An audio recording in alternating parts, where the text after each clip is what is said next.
भगवान राम मांसाहारी थे। उन्होंने वनवास के दौरान जंगली जानवरों का मांस खाया। ऐसा मैं नहीं कह रही, ऐसा अमीश त्रिपाठी ने अपनी किताब इक्ष्वाकु के वंशज में इसका जिक्र साफ तौर पर किया है। हाल ही में ये विवाद एक बार फिर चर्चा में आया है और ये विवाद अमीश त्रिपाठी की रामचंद्र सीरीज की वजह से खड़ा हुआ है।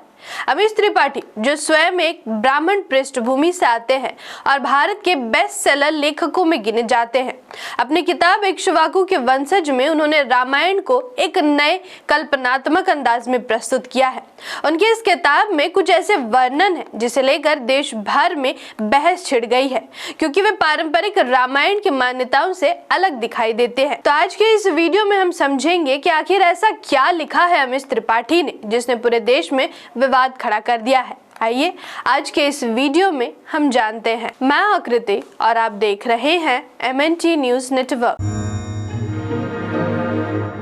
अमीश त्रिपाठी, जो खुद अपनी एक किताब इक्ष्वाकु के वंशज के पहले अध्याय में लिखते हैं कि राम ने कमान को थोड़ा और खींचा और फिर तीर छोड़ दिया।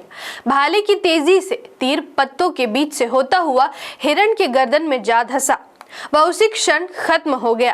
फेफड़ों से भरे खून की वजह से वह जरा मिमिया भी न पाया। यहाँ उन्होंने साफ तौर पर बताया है कि कैसे राम, लक्ष्मण और सीता जंगल में 30 दिनों से ऐसे ही घूम रहे हैं और रघुकुल के वंशज होकर ज्यादा दिनों तक कंदमूल खाकर नहीं रह सकते थे। इसलिए उनके मन में लालसा हुई और राम लक्ष्मण ने मिलकर एक हिरण का शिकार किया। इसके बाद अमीश त्रिपाठी ने अपनी पुस्तक के पहले अध्याय की पृष्ठ संख्या 3 में उल्लेख करते हुए लिखा है कि राम और लक्ष्मण घने जंगल के बीच अपना रास्ता बनाते हुए चल दिए।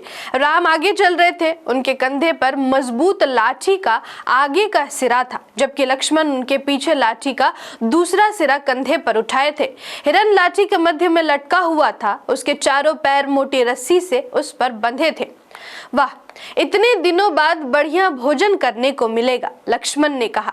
इसमें त्रिपाठी ने साफ कहा है कि लक्ष्मण हिरण का शिकार कर काफी खुश है और उसे खाने को बड़े उत्सुक भी हैं। आज हिंदुत्ववादी संगठन राम राज्य और हिंदू राष्ट्र का सपना दिखाकर मूल निवासियों को भावनाओं के जाल में फंसा रहे हैं, लेकिन सच यह है कि इन नारों के पीछे राजनीति, सत्ता और भ्रम का खेल ज्यादा है। गाय को माता बताकर और गौ हत्या को महापाप कहकर जो लोग दूसरों को नैतिकता का पाठ पढ़ाते हैं, वही पर्दे के पीछे सबसे संगठित और बड़े पैमाने पर होने वाली गौ तस्करी में शामिल पाए जाते हैं। गौ तस्करी के नाम पर देश के अल्पसंख्यकों, खासकर मुसलमानों को अपराधी बताने वाले लोग ही असल में इस पूरे धंधे के सबसे बड़े खिलाड़ी निकलते हैं।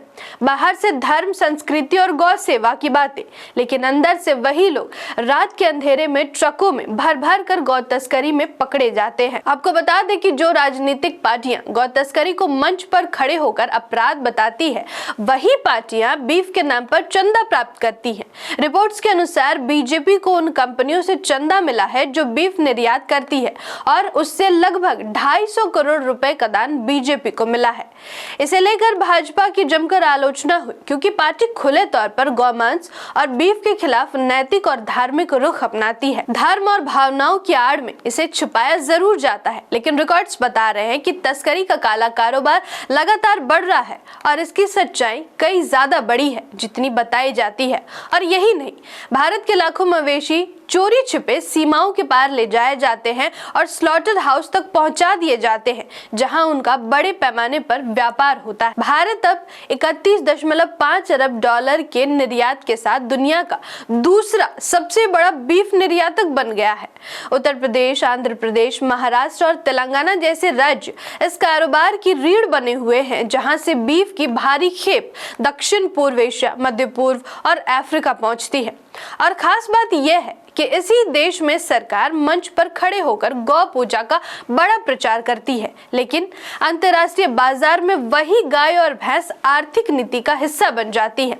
एक तरफ धार्मिक भावनाओं का झंडा और दूसरी तरफ अरबों डॉलर का बीफ निर्यात। इस तथ्य से आप ये तो समझ गए होंगे कि इस देश में मनोवादियों ने किस तरह धर्म के नाम पर अंधविश्वास फैला रखा है। इस वीडियो का निष्कर्ष यही है कि अमीश त्रिपाठी ने इक्ष्वाकु के वंशज में राम को वनवास में हिरण का शिकार करते और उसका मांस खाते दिखाया, जो पारंपरिक छवि से बिल्कुल अलग है। राम राज्य और हिंदू राष्ट्र के नारे आज देश के मूल निवासियों को भ्रमित करने और भावनाओं में फंसाने के लिए इस्तेमाल हो रहे हैं। वहीं वर्तमान में धर्म और नैतिकता के नाम पर खेल बहुत बड़ा है। गाय की पूजा और गौ हत्या को महापाप बताने वाले वही लोग पर्दे के पीछे अरबों के गौमांस व्यापार और बीफ निर्यात में लगे हुए हैं। धर्म और आदर्श केवल दिखावे के लिए इस्तेमाल होते हैं और इनके पीछे सत्ता, पैसे और भ्रम का खेल खुलेआम चल रहा है। आपको ये विश्लेषण कैसा लगा, हमें कमेंट बॉक्स में जरूर बताएं। धन्यवाद। जय भीम, जय मूल निवासी, जय संविधान, जय भारत। MNT न्यूज नेटवर्क को सब्सक्राइब करें, लाइक और फॉलो करना ना भूलें। साथ ही बेल आइकॉन दबाकर जन जागृति की मुहिम में जुड़े रहें।